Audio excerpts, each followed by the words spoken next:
আমরা কি দেখলাম? কোরআন দিনে দুপুরে ছেলেটা শুধুমাত্র কোরআন অবমাননা করে নাই, কোরআনের পাতা ছিঁড়ছে, পায়ের নিচে রাখছে।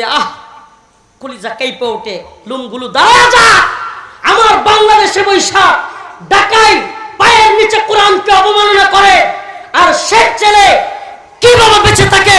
ও মুসলিম উম্মাহ, তোমাদেরকে বলি, আমরা আইন হাতে তুলে নিতে চাই না, কিন্তু যদি বাংলাদেশে প্রকাশ্যে কেউ কোরআন অবমাননা করে, রাসূলকে গালি দেয়, তাকে যদি রাষ্ট্র ব্লাসফেমি আইন করে সরাসরি হত্যা না করে, ফাঁসির কাস্টে না ঝুলায়, আগামী দিনে কোন আইনের তোয়াক্কা করব না। আমরা সেই সমস্ত কুলাঙ্গারগুলোকে প্রকাশ্য দিবালোকে কল্লা ধরে টান মেরে ছিঁড়ে ফেলবো ইনশাআল্লাহ।